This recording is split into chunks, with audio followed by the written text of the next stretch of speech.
Class 12th की Flamingo book का lesson second करेंगे, जिसका नाम है Lost Spring Stories of Stolen Childhood. इस लेसन को हम दो पार्ट में डिवाइड करेंगे और आज हम पहले पार्ट 1 को डिस्कस करेंगे, क्योंकि इस लेसन में दो स्टोरीज़ हैं। जैसा कि आपको नाम से ही पता चल रहा होगा, Lost Spring Stories of Stolen Childhood. इसमें इस लेसन में दो बच्चों के बचपन की कहानियाँ दिखाई गई हैं कि कैसे गरीबी से जूझते हैं दो बच्चे। तो सबसे पहले हम पार्ट 1 पढ़ते हैं और इस लेसन की राइटर हैं अनीस जंग। ये हैदराबाद से हैं और एक फेमस राइटर हैं। देखते हैं पहली स्टोरी में क्या होता है।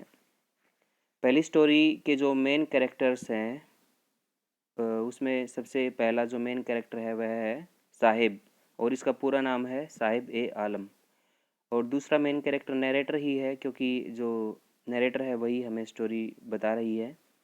ये साहिब कौन है? यह एक रैग पिकर है, यानी यह कूड़े के ढेर में से कीमती चीज़ें निकालता है और उन्हें बेचता है। यानी यह एक रैग पिकर है, गार्बेज में से सामान निकालता है। जैसे कई बार इसको पैसे भी मिल जाते हैं उसमें, और यह एक बहुत गरीब बच्चा है। इस समय यह दिल्ली के सीमापुरी इलाके में रह रहा है, और इनकी फैमिली 1971 में बांग्लादेश के ढाका से इंडिया में आई थी। और सीमापुरी इलाका उस समय बहुत खाली था, लेकिन इस समय वहाँ पर लगभग 10,000 के करीब लोग रहते हैं, और जिनका काम रैग पिकिंग ही है, यानी वो कूड़ा ही बीनने का काम करते हैं। जब इन लोगों से पूछा जाता है कि आप यहाँ इंडिया में क्यों आए हैं, तो ये बताते हैं कि एक स्टॉर्म की वजह से इनके जो खेत खलियान थे और जो घर थे वो पूरी तरह डिस्ट्रॉय हो चुके थे, इसलिए उनको यहाँ पे इंडिया में आना पड़ा। हालांकि यहाँ पर इनका कोई आईडी प्रूफ नहीं है, ना ही कोई अदर कोई इस बिहाफ है, इस बिहाफ पे यहाँ पर रह रहे हैं। बस इनका कोई राशन कार्ड ही है, इसके अलावा यहाँ पर कोई इनका आईडी प्रूफ नहीं है। बस इनको यहाँ पर खाना मिल जाता है, इनके लिए यही बेटर है। तो आगे देखते हैं हम स्टोरी में क्या होता है। ये साहिब अपने दोस्तों के साथ बेयर फुट घूम रहा होता है, यानी इनके पैरों में चप्पल नहीं होती। और राइटर इनको जब पहली बार देखती है तो यह अपने फ्रेंड्स के साथ होता है। इनको राइटर अपने पास बुलाती है और इनसे पूछती है कि तुमने अपने पैरों में चप्पलें क्यों नहीं पहनी हुई। उनमें से एक बच्चा कहता है कि वो सेल्फ पर रखी हुई थी और इसने अपनी मम्मी को सेल्फ से चप्पलों को उतारने के लिए नहीं कहा। फिर दूसरा बच्चा कहता है कि अगर इसकी मम्मी सेल्फ से चप्पलें उतार भी देती तो भी यह उनको गुम कर देता। उनमें से एक बच्चा जो थोड़ा समझदार लग रहा था वह कहता है कि हमारे यहाँ एक परंपरा है, यानी ट्रेडिशन है कि हम बेयर फुट ही रहते हैं। हालांकि वो इस ट्रेडिशन का बहाना बना रहे थे, रियलिटी ये थी कि वो बहुत गरीब थे और वो चप्पलें या जूते अफोर्ड नहीं कर पाते थे, इसीलिए वो बेयर फुट वहाँ पर घूम रहे होते थे। अक्सर जो ये लेखिका है, राइटर है, वो अनीस जंग यहाँ से इनके इलाके से, सीमापुरी इलाके से गुजरती थी, और यह एक बार देखती है कि साहिब वहाँ पर एक कूड़े के ढेर में से कुछ ढूंढ रहा है। जब यह उससे बात करती है तो वह कहता है कि मुझे इसमें कई बार पैसे मिल जाते हैं, कई बार 10 रुपये का नोट भी मिल जाता है, इसीलिए मैं यहाँ पर ये ढूंढता हूँ। फिर राइटर इससे पूछती है कि तुम स्कूल क्यों नहीं जाते। साहिब उसको कहता है कि यहाँ हमारे इलाके में कोई स्कूल नहीं है, जब यहाँ पर कोई स्कूल खुल जाएगा तो मैं स्कूल ज़रूर जाऊँगा। राइटर इसको कहती है कि अगर मैं अपना कोई स्कूल खोल दूँ तो क्या तुम मेरे स्कूल में आओगे। वह मुस्कुराता है और कहता है हाँ, मैं ज़रूर आऊँगा। फिर एक दिन राइटर उसको देखती है, साहिब दो वाइट शर्ट में दो लड़कों को टेनिस खेलते हुए देखता है, और उस दिन उसके पैरों में शूज़ भी थे। राइटर देखकर हैरान हो जाती है कि उसने शूज़ पहने हुए थे। वह साहिब से पूछती है कि ये शूज़ तुम्हें कहाँ से मिले। तो वह कहता है कि एक रिच बॉय ने, एक अमीर लड़के ने ये शूज़ मुझे दिए।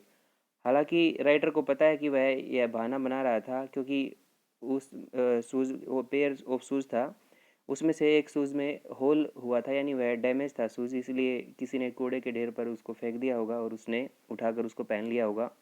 लेकिन वह बहुत खुश था और वह राइटर को बताता है कि इस ग्राउंड में मैं कई बार चला जाता हूँ जब यहाँ पर कोई नहीं होता, और यहाँ का जो रखवाली करने वाला है, ग्राउंड की रखवाली करने वाला है, वह मुझे झूले पर झूलने भी देता है।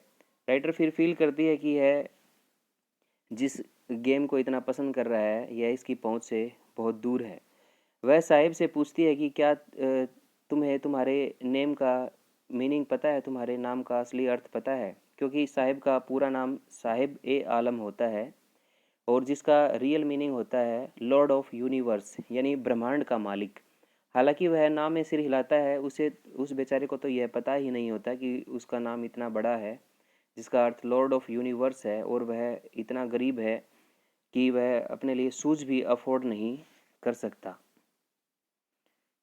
फिर एक दिन साहिब ए आलम के हाथ में एक कैनिस्टर होता है, मिल्क का एक कैनिस्टर होता है और वह मिल्क बूथ की तरफ जा रहा होता है। वह दौड़कर लेखिका के पास आता है, अनीस जंग के पास आता है और वह उसको बताता है कि उसे एक नौकरी मिल गई है और उसे महीने के 800 रुपये दिए जाएंगे और दिन भर का मील दिया जाएगा, यानी होल डेज मील उसको दिया जाएगा। पूरा दिन में जितनी बार भी खाना होगा वह उसके लिए फ्री होगा और महीने में उसको 800 रुपये मिलेंगे। लेकिन वह अक्सर लेखिका के पास जब खड़ा होता था उसके चेहरे पर चमक होती थी और मुस्कुराहट होती थी और उसके पास बहुत टाइम होता था बात करने के लिए। लेकिन वह इस समय, क्योंकि वह एक दुकान पर काम कर रहा है, टी स्टॉल पर काम करने लग रहा है, इसीलिए उसके पास अब टाइम नहीं होता है और वह दौड़ता हुआ जाता है, ज़्यादा समय नहीं दे पाता लेखिका को। उसी समय लेखिका फील करती है कि Saheb is no longer his own master, कि वह अब अपना खुद की मर्जी का मालिक नहीं रहा, अब वह किसी और पर डिपेंड हो गया है और अब लॉर्ड ऑफ यूनिवर्स किसी के कहने पर कार्य करेगा और उसके बदले में उसको 800 रुपये मिलेंगे। तो ये कहानी थी एक गरीब बच्चे की। देखते हैं आपको ये लेसन कितना समझ आया है, इसके क्वेश्चन आंसर देखते हैं। तो हमारा जो पहला क्वेश्चन है ऑब्जेक्टिव टाइप पहला क्वेश्चन है, who is the writer of extract lost spring, यानी जो लॉस्ट स्प्रिंग में से जो एक्सट्रैक्ट है, ये हिस्सा लिया गया है इस कहानी का, इसके राइटर कौन है? नजीस जंग, अनीस जंग, जानीस जंग, गणेश जंग। ये वर्ड मैंने बहुत बार बोला है इसलिए आपको नाम तो याद हो ही गया होगा कि इसके राइटर का नाम है अनीस जंग, जो हैदराबाद से बिलोंग करती हैं। चलिए नेक्स्ट क्वेश्चन की ओर बढ़ते हैं। हु इज साहिब, साहिब कौन है? ए shopkeeper, a soldier, a rag picker, a student. You know Sahib एक रैग पिकर है और वह गार्बेज में से ढूंढता है कुछ कीमती चीज़ें। नेक्स्ट क्वेश्चन है, फ्रॉम वेयर डिड साहिब कम, साहिब कहाँ से आया था? ढाका, लाहौर, चित्तौड़गढ़, काठमांडू। यू नो साहिब की फैमिली बांग्लादेश के ढाका से आई थी क्योंकि उनके जो खेत खलियान थे और जो उनके घर थे वो स्टॉर्म ने डिस्ट्रॉय कर दिए थे, तूफान की वजह से वो नष्ट हो गए थे। Next question, why did Saheb and his family come to India, Saheb और उसकी फैमिली इंडिया क्यों आए थे? दे लाइक्ड इंडिया, क्या वो इंडिया को पसंद करते थे? Because of communal violence in Dhaka, साम्यवाद हिंसा की वजह से ढाका में, या दे वर एक्सपेल्ड, या उन्हें वहाँ से भगा दिया गया था। नेक्स्ट ऑप्शन है because storms destroyed their homes and fields. Yes, ये राइट ऑप्शन है, because storms destroyed their homes and fields, क्योंकि तूफान ने उनके घरों और खेतों को नष्ट कर दिया था। Next question, what is sahibs full name, Sahib का पूरा नाम क्या था? आलम ए साहिब, साहिब ए आलम, मुगल ए आज़म, शान ए आलम। तो साहिब का पूरा नाम था Saheb e Alam. Next question, what is the meaning of Saheb e Alam, Saheb e Alam जो वर्ड है इसका रियल मीनिंग क्या है? Great red picker, lord of the universe, chief of rag pickers, lord of pirates. You know Saheb e Alam का रियल मीनिंग है लॉर्ड ऑफ यूनिवर्स, यानी ब्रह्मांड का मालिक। Next question, where does Saheb live, Saheb कहाँ रहता है? राजौरी गार्डन, मायापुरी, सीमापुरी, किला रोड। तो जब ढाका से साहिब की फैमिली आई थी तो वो दिल्ली के सीमापुरी इलाके में रहते थे, तो इसका आंसर हो जाएगा Seemapuri. C option is right. Next question, from where Saheb got a pair of tennis shoes, यानी साहिब को टेनिस के एक जोड़ी शूज कहाँ से प्राप्त हुए थे? द राइटर से, अ रिच बॉय एक अमीर लड़के से, अ डॉक्टर से, अ पुलिसमैन। जैसा कि साहिब ने राइटर को बताया था कि उसे एक रिच बॉय ने वो टेनिस शूज दिए हैं, तो इसका आंसर हो जाएगा बी, और rich boy.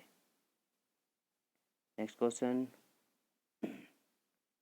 Why did a rich boy give the tennis shoes to Saheb? अमीर लड़के ने टेनिस शूज साहिब को क्यों दिए? There was a hole in one of them, उनमें से एक जूते में सुराख हो गया था। ही लाइक्ड साहिब, वह साहिब को पसंद करता था। ही हेटेड हिज शूज, वह अपने जूतों से नफरत करता था। Sahib boat them from him, या साहिब ने जूते उससे खरीदे थे। तो राइट ऑप्शन हो जाएगा A, there was a hole in one of them.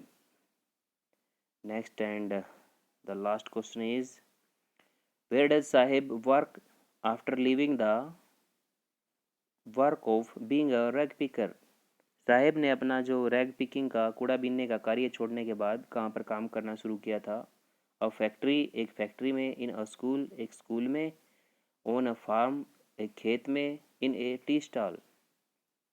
Right option is in a tea stall, यानी वह एक टी स्टॉल पर काम करने लग गया था। 800 रुपये महीना उसको पैसे मिलते थे। तो ये लास्ट क्वेश्चन था।